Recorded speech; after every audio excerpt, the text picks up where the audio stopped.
Hey everybody, it's glad to see you back here for another exciting week here. Whether you're watching us live or you're going to watch us on the recorded version, hoping today is going to be some great content and that everybody gets a little nugget here of good wisdom. I know you're going to get some good wisdom because honestly, we got a guy here that is our guest today that I'm really excited about. Andy Wittry. He is with On3. Does a phenomenal job, as does the other folks over at On3, and reporting and keeping everybody up to date with what's going on in the world when it comes to NIL. And Andy is if you've not checked out Andy, he's a phenomenal read. Does a great job reporting, very objective. It's one of the reasons I really enjoy talking with him and getting to know him. And I know he's got the before On3, I believe, and I'm going to ask him to give us a little background here, but I believe he was a beat reporter, gosh, I know, somewhere in the Midwest, and my mind is blanking here right now. Am I close? Midwest? Uh-oh, we can't hear you. Uh-oh, technical difficulty. Me too, Keith. Can you hear me? Yeah, I can hear you now. There we go. Okay. All right, take three. Can you hear me now, Keith? Now we can hear you. Awesome. Well, give us a little background, Andy. Let us know before you became this famous NIL journalist here. Where were you at?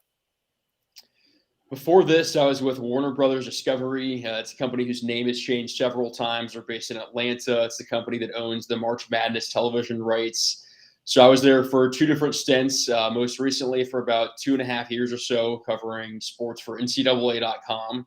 Very much the on-field product in college athletics, everything from football down to bowling and rifle, but really took an interest in some of the off-the-field developments in the landscape, from NIL to realignment to the question of employment status, and then joined On3 last summer in mid-June, and have really enjoyed covering the whole landscape here with our team at On3.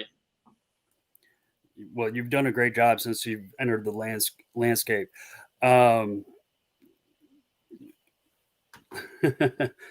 Okay, I am trying to figure out. Steve McLean with Influxer is behind the scenes making the magic happen here today.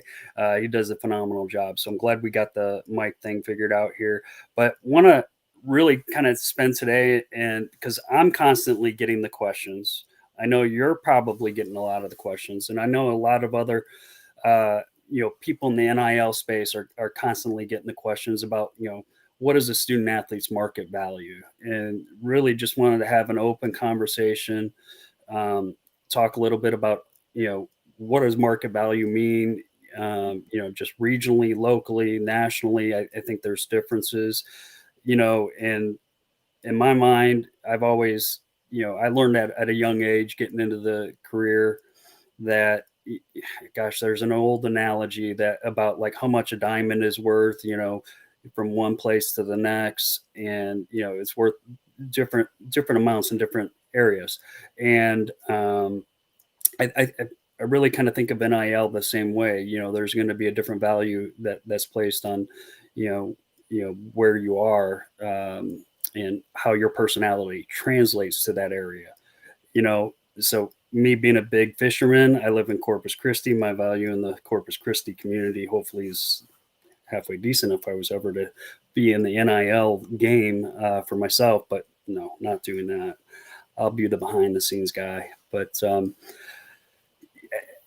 what are you seeing? I mean, let's start off with what's been the most surprising thing that you've seen or you've learned in this last year? I think just how common the collective, right? Maybe how large the collective payments are in terms of the overall marketplace. I think when we see some of the projections and numbers out there about how big is this market, right? How big is NIL? I think so much of that is driven by collectives, which when we see potential federal bills and what that might do to collectives, especially nonprofit collectives, I think that's a driver of so many of these deals and a lot of the high profile deals based on just the value, as we call it with the on-3 NIL valuation, the roster value, which essentially just, acknowledges that there's a value to playing certain sports at certain schools if you have a certain infrastructure at that school. So I think the biggest thing is realizing how large of a role that those collectives can play at many schools.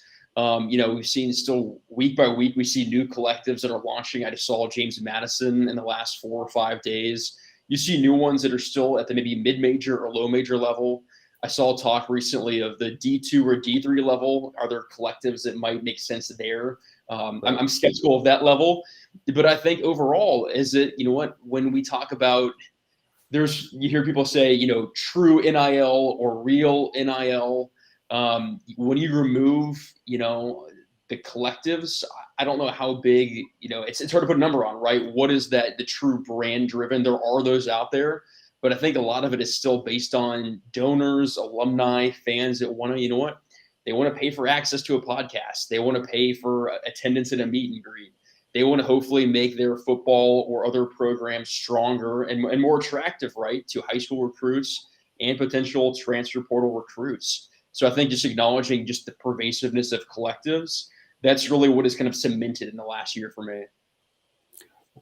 Aside from collectives, I mean, what other factors are you seeing that can help define what the market value is? A lot of times, as I'm having conversations with people or I'm doing presentations at schools, uh, often a lot of talk about how many followers, how many interactions that people have, um, and what the image is that that person has on social media. Is it a negative image? Is it a positive image? And there's a lot of different things. A lot of rabbit holes we can chase there.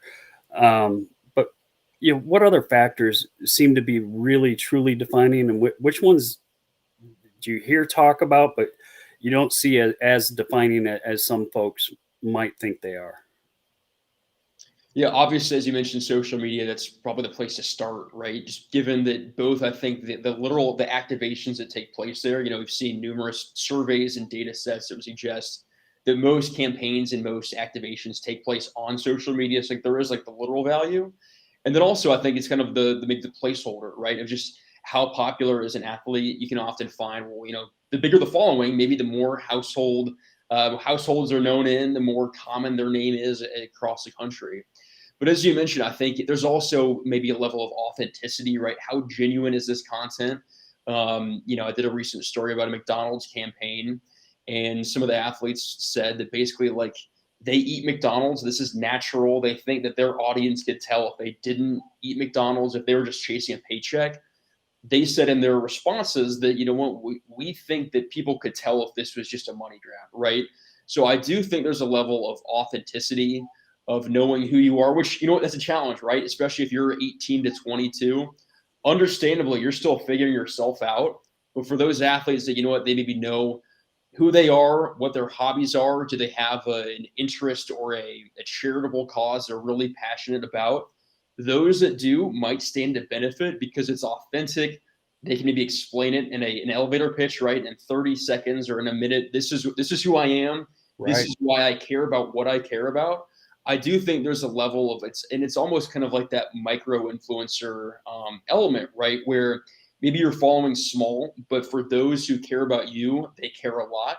And so it's almost reversing that equation where for athletes who do really care about a certain charity, a certain volunteer cause, a certain organization, that might help them as far as potential brand partners within those categories because they know I care about this. This is why.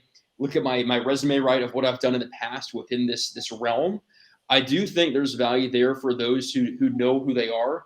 And there's no shame, right? If you're 18 and you're a freshman and you don't know, which way is up and you're still learning campus and trying to pass your classes and focus on being an athlete, obviously, there's no shame in not knowing that yet as a freshman or sophomore.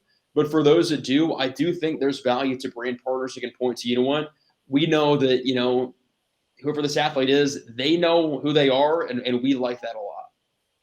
Yeah, no, all great points. And you hit on the classroom stuff. I'm always big on that. Just myself, having been on campus for a couple decades, yeah, I don't, let's not define how many years, but I'm always big on the academic piece, and so I know for me, when I visit campuses and work with schools, it's always important for me to highlight the professional development aspect too. For not everybody's going to be a professional athlete, but this is a great learning experience. This is a great professional development experience for student athletes too, as they prepare to make that next jump into whatever professional realm it is, and where they can utilize some of the digital marketing tools that are out there and learn how to really kind of sell and present themselves. And I think NIL has been somewhat underrated in that aspect, or under talked about in that aspect sometimes.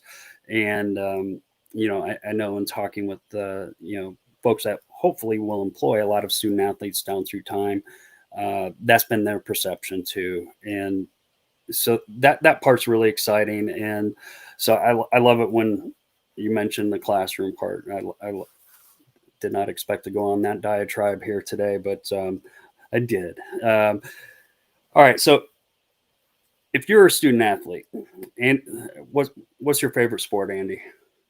Basketball. All right, you're the starting point guard for your favorite team.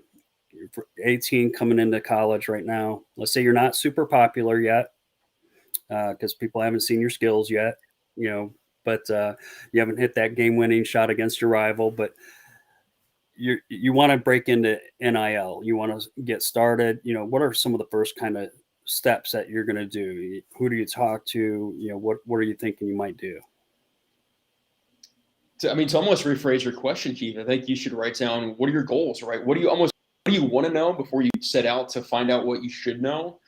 What do you want? Because we know that there's athletes, right? They choose not to be involved in NIL based on, what you mentioned, the classroom. We mentioned the athletic component. That's almost two full-time jobs. The courts here pretty soon might say that one of those is a full-time job. So for those athletes that do choose that, I have the time or the interest or the passion for digital marketing or brand engagements, what do you want, right? And that gets back to, who you are, what brands make sense, what's the number of deals where you're not stretched too thin. And as far as when those activations are, is it the off season? Are there some that require mid-season activations where you should be a little bit more picky about your time and how you're devoting your resources? So I would just try to take a step back, right, of what makes sense. What do you want? Is your goal, is it networking? Is it finding alumni from your college or university that work in your major? What, if I don't go pro, or if I do want to try to have like an internship or shadow sometime, can I find businesses in that field that make sense for me and who I am? What is it? Your passion, just your hobbies, right? Is it video games? Is it something else you do in your free time where this is just kind of fun, right? You do care about it. Maybe it's not professional, it may not be your career, but you like apparel, you like fashion, you like video games. Are there ways you can align your personal interests with your potential, brand partners? So I would say just take a step back, think about what you want before you almost dive in too soon. But as far as who to talk to, I know a lot of athletic departments across the country have staffed really well, either in-house or with third-party providers like an Altius type company. And there's lots of folks there that within their different state laws or institutional guidelines will want to do as much as they can to help you, the athlete. So I would say identifying those folks. I'm sure there's probably a seminar, some sort of onboarding crash course where you're going to have to hopefully to meet those folks, right, or at least see their face in a slideshow. But making time, if it's in a small group or a one-on-one setting, to really get to know them, just person to person, and help them establish what's my roadmap, right? What makes sense for me, who I am, what's my plan for the future. So I think the biggest thing is just goal setting. I knew I do this once a year as far as my milestones or my goals. What do I want to accomplish? I think that students can do the same thing. Maybe it's on a per semester basis or per 4-year basis. But set your goals. What do you want to accomplish? And you can always revise and adapt. And if they don't make sense anymore, cross them off. Or if you complete them, check them off. But maybe set goals of what do I want to do before you just go in blind and just like a bull in a china shop and find yourself in too deep with something that doesn't make sense with who you are as a student or as an athlete. That's all phenomenal points. One of the things I do present when I do visit schools is write down the things that you are passionate about, on a scrap piece of paper, put it in your wallet somewhere safe, always revisit that. It's not don't take the first offer that's out there. Don't do this simply to, just take that first cash grab type of thing, but you do want to ultimately, I mean, if you're going to endorse something, which is what a bulk of this is, you do want to be passionate about it. You do want to be knowledgeable about it because that's what people are going to identify you with, in everyday life. And so it is really important, and it's something you can get behind too. And I know in meeting, pairing up potential businesses with student athletes, the businesses do want to get to know the student athletes, and whether it be virtual, whether it be in person for coffee, whatever the case may be, there is an interest on the businesses to get to know the student athletes and really see that, hey, they do have a great personality. They are what we're about as well. And, I love reading headlines about student athletes across the country, whether they're with a competitor or not. I love seeing, student athletes that are getting these deals because they are keeping their passions forefront, and they're really kind of, positioning themselves, because ultimately I think with all of us, as we enter that professional world, we are thinking about pursuing our passions. And for many of these student athletes, they can develop these passions into a career, which isn't that ultimately the goal of going to college? Mhm. It is. Yeah, to me it is. And so I think that's one of the fabulous aspects here.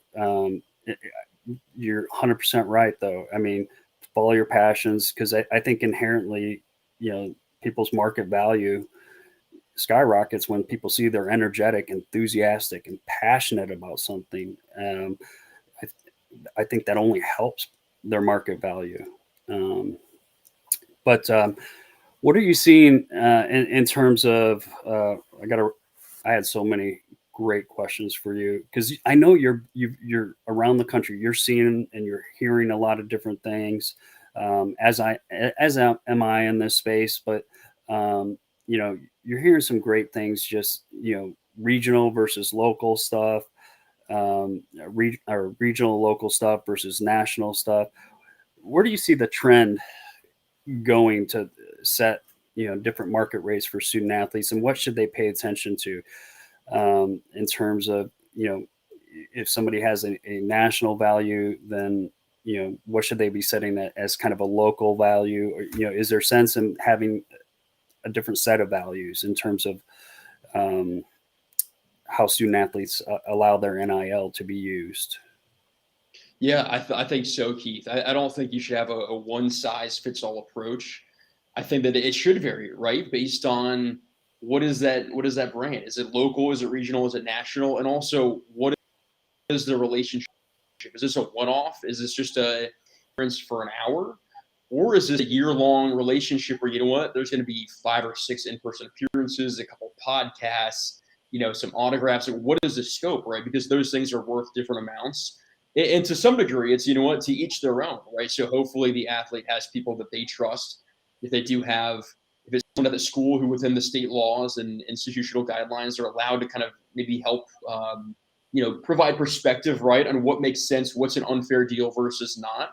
Or if you're an athlete that you do have an agent behind you, an agency, they should have the knowledge given their background and experience. I've had other clients who've signed for this much with this kind of company. So based on that, I think that this is a fair range for you. So I do think it varies based upon the company and its scale, right? And also just the level of engagement, right? Versus one off, or is it group licensing where it's more of a passive income? It's, it's a apparel deal, it's a t-shirt or it's a t-shirt jersey. All those things might vary a little bit. So I think kind of getting back to what do you want from NIL, your goals, it is worth thinking about, okay, well, what based on different possibilities, what makes sense for me? And also because if there's a small local company that you care a lot about in your college town, they might have a smaller budget, right? And maybe it's your local diner or your local, bookstore or record store that maybe they want to partner with you. They might have a smaller marketing budget, but if you care a lot about them and you're passionate about them, not that you're like giving them a discount per se, but I think you should maybe reset your own expectations versus some, national advertiser that's going to have a huge budget to spend. You should know going in, the budgets might vary on their end. So on my end, and maybe that means that, you say no. You say, you know what, thank you so much. I'm flattered that you reached out, but it's not going to reach you. It's not going to work in this instance, because I do think that there's probably value in saying no. You shouldn't say yes to every deal, because at some point a bad or exploitive deal might slip through. But I do think it's worth, thinking about what are my parameters, what are the levels of engagement, and then if there's any sort of, hopefully not exclusivity. I think that's kind of a dangerous clause. But if there are Yes. things for maybe more of you, right? Maybe more of your time, more of your rights, more of your energy. If your focus still is on school and athletics, you should probably say, you know what, that's worth more money, right? If this is more of my time, or if I have to travel, right? If this is across a country, or I have to fly home or fly to a different city, that should be worth more. So there are lots of considerations I think the athlete should consider, that, you know what, based on these different scales, I should set my price differently.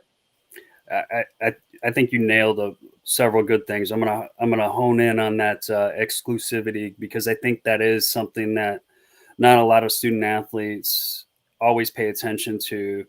I know from the Influxer standpoint, we're very non-exclusive. So, student wants to do NIL apparel with us, awesome. We're not exclusive. So if they want to do, we get a lot of student athletes that, create shirts with their buddy back home or something like that. And they don't want to stop doing that. Or, they want to do shirts, with us and one of the other apparel companies out there. Great.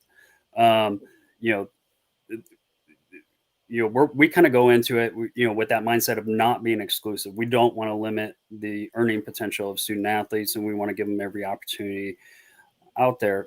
But I know not everybody has that mindset, just in terms of, NIL deals, whether it's social media, non-social media, merchandise, whatever it may be. And, they see an opportunity to, in a sense, gosh, that's a bad phrase, but set the hooks in, kind of be able to have that student athlete, forever and ever.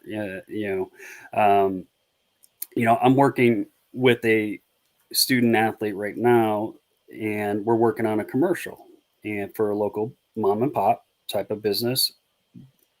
Very, very homegrown, organic type of commercial. And the student athlete has not done a whole lot of NIL. And, this is kind of a first step, dipping the toes in. And, the business is a mom and pop, small budget type of deal. We're probably talking some internet advertisements and stuff like that. So relatively small amount of money, and the student athlete perfectly comfortable with that. It's not exclusive, 1 year type of deal, where, the small mom and pop needs to stop airing whatever, potential content they get, after a year. It's not a never ending contract. There is some duration to this stuff. And I think that, the exclusivity, but the duration is also something else that student athletes really need to look at, because that that's a factor in how much the value is of a deal. Whether it's a 6 month or 3 month or 1 year or 4 year, type of deal. I think that factors in. But I think you're exactly right. You got to look at all the parameters. How long is this deal going to last? You know, does this prevent me from other things that I could potentially bring me income? How much time is this going to take? Um, all very, very important factors, when trying to get that deal. And I know a lot of student athletes, when I talk to them, they are hesitant to throw out a number. It's hard to put a price tag on yourself in a sense. And I think more people are comfortable with, assigning, please tell me how much I should charge for this. And, I always try to ask the question, what are you comfortable with? What are your expectations here? And let's be real with the expectations, depending on what the deal is. So I think in this particular case that I mentioned, and working with the student athlete, asking them what their expectations are, and I set the groundwork. This is a small mom and pop type of business. They do great business. They're great people. They don't have a lot of budget, but what they do have, they're willing to share. And knowing that and knowing this isn't a national ad campaign, what are your expectations?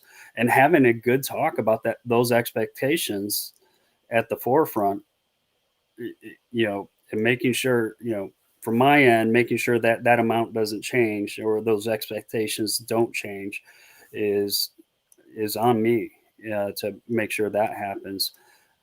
You know, I see a lot of other headlines, that students are getting, massive amounts from collectives, and or massive, national brand deals. And sometimes when I go to talk with smaller schools and student athletes that don't quite have the following, they don't have a collective background, they're really left wondering how much really is my value. And that's a tough thing sometimes to explain. Don't pay attention to the headlines. The headlines don't really pertain to you per se right now because of where you're at, and you really need to develop this from a grassroots type of effort here to build yourself up. Um, it's tough having that conversation sometimes with a student athlete that's never been on social media, which is very rare, but there are a few out there. And they go to a school that really doesn't have a lot of attention. There's not a lot of donor support. There's not a collective. There's nothing like that. And off the bat, they said, "Well, I'm looking for that $1 million deal." As am I. As am I. But having that fun, realistic conversation with them is very interesting sometimes. How would how would you approach a conversation with a student athlete in those circumstances? How would you explain to them, kind of what the reality is out there? I think kind of to go off your point, Keith, I would say, look, what do you want, right? And let them, and fail is a strong word, but almost let them fail, right? Kind of a sink or swim moment of, this hypothetical $1 million deal. Well, what do you want from NIL, right? And let them rationalize it, let them think through it and explain, well, this is what I want, and here's why I think that I deserve that, or here's what I think that I can do to get that much money. Because then there is almost kind of that maybe like the market correction, right? Okay, well, this is what you want, and then maybe here's maybe the more realistic market for you, right? Based on your school, based on your sport, your social media following, who you are. So I do think there's a healthy, just kind of general business conversation to be had based on, okay, what do you want? It's almost like any negotiation, right? If they start Mhm. up here, and then you as someone who's maybe there to guide them, right, or advocate for them, you're not being destructive or not trying to tear them down, but just say, okay, well, if you're up here, maybe the market's closer to here, and let's talk about what are the ways you can maybe find that middle ground and still maximize your value. If it's not a million, if it's not whatever the numbers are in the headlines that might be unrealistic for certain athletes, let's find a way that target number that makes sense. Find ways to reach that number if that's the goal. But I do think like there's a conversation I'm thinking about now, Keith, where it actually at the high school level, ironically, it's a wooden bat company outside of Nashville, Tennessee, and they went to a tournament I think last fall, late last summer, and they were talking to high school athletes about, okay, what do you guys want? What do you think is a fair deal? What makes sense? And they were throwing out some pretty big numbers to this company, and they kind of like said, hold your horses, like let's stop for a moment, but in a way that was healthy, right? In a way that was collaborative, like this is us trying to educate you, not be paternalistic, not to be patronizing, but these are high schoolers that were thinking, could we get 5 figures from a wooden bat company? They're like, well, let us explain how the wooden bat industry works, right? And explain that what our deals might be in product, which is a whole other conversation we should have about market value, about what is that value, right? Is it in kind? Is it cash? Is it equity? Is it some sort of uh, marketing exposure, some like vague corporate buzzword that's not actually, you can't buy things in marketing exposure. But anyways, this company was basically saying that like that was a healthy discussion with high school athletes and very good high school baseball players about what do you want, and they were asking for a lot, and they had the chance to explain, what, this is how our business and our industry works, and this is why those numbers might be unrealistic, but here's maybe what we can do in the future. So I think a conversation like that, where once again, if it's about education, if it's about business, that's hopefully an educational and it's a positive conversation, not one that's negative or tearing them down. But maybe let them go first and let them explain what they want and what they would do for that compensation, and then have a chance to counter, and then they can counter your counter, right? And have a back and Mhm. forth about this is what the market maybe looks like. So let's find your little corner, your little segment that makes sense for you to maximize your earning potential and your interests, and then go about it that way. I think you're hitting on a really good. You're circling around a really good phrase. So I'm gonna go ahead and say it. But return on investment, and you know, one thing I always tell students is, understand that businesses are looking at a return on investment. You're an investment that they're going to put some money into, some resources into, and help them realize some return on investment. Do your best to make sure they get the exposure that they're paying for, or that they're giving to you. Do your best, and really put yourself out there to help that person, and it only helps you the second time around, that second deal. I liken it to some of the professional leagues where the rookie deal is one thing. It's the second deal where a lot of people really make a bulk of their contract, and I see NIL deals very similarly, where that first deal might it gets you out there, but that second deal is what you're working at. But you're really trying to have a track record with that first deal that you can demonstrate to the second one. And it sounds like with your wooden bat example, those student athletes, high school student athletes, at that, understanding probably what type of return on investment that wooden bat company would get, would be pretty ideal. But yeah, yeah, really good example. That is definitely something that is always a good conversation piece out there. So, what do you? We have a lot of different. I know before we get jumped on this, we had a little text message conversation, and I feel like there's a lot of great conversations out there. There's a lot of great names in the industry right now that constantly stay on top of the news, all the different states, all the different proposals that are out there. And I've appreciated On Three's coverage of all those things. Being very objective. Bringing out both you know both sides of the fence, I guess. Sort of say when it comes to NIL, and I'm excited. We will have Winter on a few weeks from now. I have to look at the schedule, but we'll have him on, and we'll do a deeper dive on a lot of that type of stuff, which is going to be phenomenal. Um, in terms of like market value, and I know we got about 10 minutes left here. I do want to make sure we hit on like some of the other things too that we're starting to see, and I anticipate we're going to see a lot more. And that's when a student athlete has a deal, they transfer to another school, and let's say, for example, perhaps they have a shoe deal or they have a drink deal with one company. You know where I'm going.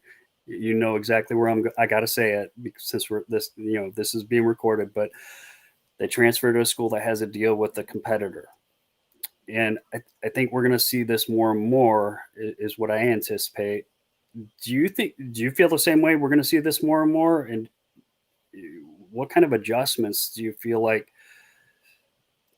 gosh, might need to be made? I do think we'll see more of it, only because I don't think that we'll see less. Like I don't think it's going to decline. I do think it's a fun subject, like intellectually, right? It kind of like, I majored in journalism. I'm not an attorney. I'm not a lawyer, but I do love the kind of the nitty gritty of this industry, right? About contracts and non competes and reading coaching contracts and all that good stuff. So I do find this conversation interesting, but I do wonder if it's a little bit maybe not overblown, but the impact of it. So when we think about LSU, which I think you may have been referencing there with Haley Van Lith, a 20-point per game scorer at Louisville in the ACC, now joins the reigning national champions, and her Adidas NIL deal will now carry over. She'll continue that relationship. LSU is a Nike school, so it's like, okay, it's kind of that contrast, right? What does this mean? And I don't think, once again, it's interesting, but I don't know what's the fallout, right? Because it's not like she has her own line of shoes, right? So she's an Adidas partner. Let's not take that away from her for a second. It's a pretty sweet brand partner to have on your resume and on your portfolio. But it's not like, she has her own line of shoes that she's somehow trying to advocate. Can I wear these during games? Which of course, wouldn't be allowed under the LSU contract. So I do think we'll see maybe more of it, but it's going to have to be a household type name, someone who's a star in their sport. And LSU women's basketball has about 5 or 6 of them, it feels like, right? Mm-hmm. So, and actually, Flau'jae Johnson, she has a deal with Puma. So LSU ironically has, they have a Nike contract as a school, but then two different athletes that have their own, apparel or shoe deal. Now, not for their own line of shoes, but with a shoe company, right? So I do wonder what's the big clash, until an athlete does actually try to wear, if they try to wear an Adidas pair of shoes at a Nike school or vice versa, or do they have their Gatorade bottle or a Pepsi bottle at a competing school? Then you know what, maybe the rubber meets the road, and there is some sort of is there what the corporate sponsor of the school has issues, and send some sort of cease and desist. Does the athlete then try to speak out and say, well, I want to wear my shoes? Until that really happens on a practical, tangible level, I think we'll see more of it, and it's a fun, topic of discussion and kind of the conflict there. I just don't know, what's the fallout, what's the ultimate breaking point. I just don't know if a lot of these athletes are big enough names where that's going to be a huge point of conflict. So until we see that, I think it's more of this kind of fun intellectual conversation than some like huge rubber meets the road or meets the road moment. I love these fun intellectual conversations. I feel like we have a lot of those on Twitter, and it's a great ground for a lot of those different things. And you know, I do enjoy reading everybody's things. I don't agree with everybody, but I do find that there's some good intellectual conversation to be had out there with a lot of different folks. And and I see a lot of other folks that are sport management or sports law professors, and I see the attorneys that are out there, and there's a lot of great opinions and I read a lot of great stuff on this, and but the one thing I always thought about was how does this affect their market value, and making that switch to that school, and does it increase it, does it decrease, is it, as you said, overblown, is it really just kind of a null factor, when it really boils down to it. And you're right, we're going to have the elite athletes that are out there that everybody kind of knows what the deals are and knows kind of the factors that really are involved. But we do have a lot of small school student athletes, or student athletes that are riding the bench, or still kind of waiting for their time to shine on the starting lineup. And so I spend a lot of time with those folks as well, because I got a special place in my heart for everybody. I would have been a great basketball player or baseball player. I would have never seen the light of day in action, but I would have liked to think I could have been one of those folks. But my talent lent itself to fishing, which hopefully bass fishing is something we start to see a little more of, on the Influxer side. But they've definitely had some NIL going for quite a while, just with the club fishing, with bass fishing and stuff like that. So I don't want to take. I could talk fishing all day, Andy. I really could. Um, you know, we got a few minutes left here. Parting thoughts. Just what advice overall would you want to give student athletes, whether at the small school, at the big school, whether they're an elite athlete, whether they're an athlete still riding the bench, and waiting for their time to shine? What advice do you have for student athletes out there? I think regardless of level, no matter what division, no matter what school, I would say push for cash compensation. There's nothing wrong with a free T-shirt or a free meal once a week. But it's like there's that old quote that you can't you can't purchase things with Nikes, right? So as great as free products are, I would say push for compensation. No matter if that's a $20 deal, if that's a $1,000 deal, is that what, if you can kind of create your nest egg and then learn about, once again, back to education, you'll love this, Keith. Learn more about investing and saving money in your budgeting. You can't do that as much, right? If you're taking the free product. So if you can, and try to play hardball, and this gets back to market value about, what that value might change based on, is that free product the company has just sitting in their warehouse and it's just excess inventory? Or can you say, what, can I have maybe that value of that free product, but have that in cash, right? Or if you're a big enough athlete, can you push for equity? There's a few examples that of, Armando Bacot in North Carolina. He has at least one deal where he received equity as part of that deal. That's a really cool thing, right? If you're 20, 21, 22, and as part of not just having an endorsement deal, but getting stock or stock options in a company, that's a pretty cool experience, and potentially very lucrative too. So I would say push for cash compensation. I've talked to some very smart athletes, very educated athletes who've told me they only do deals where there is cash compensation or equity. And you know what? They talk about building generational wealth. And you can't do that with, the once a week free meal at whatever restaurant or the free t-shirt. So not to say never do it, but I would say be very, very picky. If you're going to take just a free thing, a free item, a free piece of apparel, that better mean a lot to you, and be very considerate about, why did I take this, versus asking for, what, can we have cash? And that gets back to, if you have the chance to sit with those executives, can you talk to the CEO or the CFO of a company and collaborate on, what is my campaign, and talk brass tacks? I would say get cash if you can. I'm a little jealous of Armando because he also got some TV screen time. I forget which show it was, but I think it was Outer Banks, right? Outer Banks. Okay, I'm not an aficionado on all TV shows, but I was a little jealous when I read about that. I was like, all right, that's cool. But I think that's great advice. And I swear, I think you've stolen some of my speeches that I do at the universities here. It honestly, it's very uh, heartening to hear you echo a lot of the same things that I'm doing, in person with a lot of student athletes at universities I go to. Hear these same things that you're seeing nationally, reporting on these things. It's a phenomenal. Um, it's phenomenal to hear. You got the same types of views on this and opinions. Um, the last question I had was, and I should have asked this one earlier, but collectives. One of the questions I do get from collectives, working with a few right now that will call me for different insight.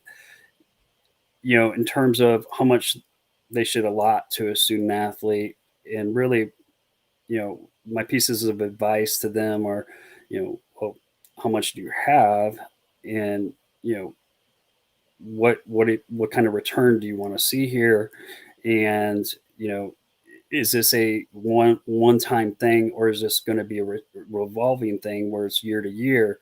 Is this going to be something you're going to be able to replicate, not just for this year, but for future years, because you know you don't want to get the student athlete reliance on that. You know, are you any advice for collectives that are trying to determine value along that line? Yeah, so I know that we have a tool at On3, the On3 NIL evaluation, which incorporates that, as I mentioned, the roster value, the two components of brand value and roster value, and roster value sort of reflects, right, if these are professional athletes, what's the value they bring as an athlete, right? Just the inherent value that we know that a lot of collective driven deals are going to be funded with that in mind, right? Surely social media and the personality, but also if you're pretty good at football and you're a quarterback, that's worth something, right? So I do think you touched on some great points there, Keith, is that I think that collective should probably plan with at least maybe 2 or 3 years in mind, versus, what, let's just get through November and then figure it out. It's probably better to have a kind of a medium term approach, as far as maybe a couple of years. I don't know if like a 10-year plan is necessary based on this current era. We're kind of in this in between stopgap type era where things will change. But yeah, I would say, can you budget over the course of a few years when you receive commitments? Donors, when they make their pledges, are they offering, is this over the course of more than just one season or more than just one year to help provide some level of sustainability? And then it's almost like, can you mimic an NFL GM or an NBA GM, and what positions matter the most? In football, that's going to be, quarterback, your edge rusher, wide receiver, left tackle, positions like that probably are going to be worth more. So you could almost just try to duplicate what does an NFL salary cap look like for a pretty good team and try to reflect those percentages might be a pretty smart approach.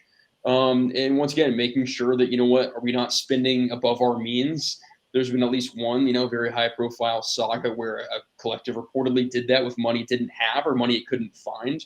So certainly not making agreements that you don't have the funds to fulfill. That's a pretty, negative situation for everyone involved. Yes.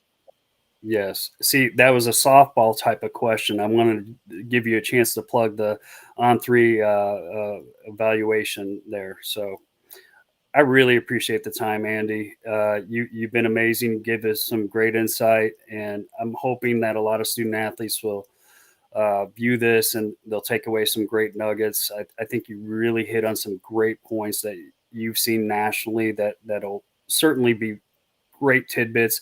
I think for a lot of the universities, NIL companies, collectives that view this, they're gonna hear some great points too. I think this is a world we live in right now where we're sharing information, we're communicating this stuff openly and freely, and you know it can only be positive to share and educate and communicate and talk about these things. So I really appreciate the time, Andy. I know everybody viewing is going to tune in and watch you on Twitter or whatever social media that's out there. If you folks, if you're not paying attention to Andy, please do. He does a great job reporting, very objective, looking at all the details. And you say you're not a lawyer. I am, but you really are nitpicky and you get into the details. And that's one of the things I appreciate about the way you and the others over at On3 are looking at things. You're really getting into the details and fleshing those out. So appreciate the time, Andy. And I'm sure we'll talk soon. And one day we'll get out fishing here. Count me in. No, that'd be amazing. Keith, can't thank you enough. Really, really enjoyed this and hope that athletes out there found some value in it. So thank you again. Great. I hope everybody joins us next week. Our guest next week is going to be the CEO of Influxer, and we're just going to kind of lay out some of the easy, zero cost type of solutions to bring NIL activities to your campus, whether it be for merchandising, whether it be for education. We're going to kind of flush that out. I alluded to Mitt Winter being a guest. I've got a pretty star-studded lineup for this summer. Purposely, I've not unveiled the entire lineup, but Andy really kicked us off with our first outside guest, and I almost said it only gets better. But boy, heck of a way to start this off. Thank you, Andy. Of course. Thanks, Keith. Thanks.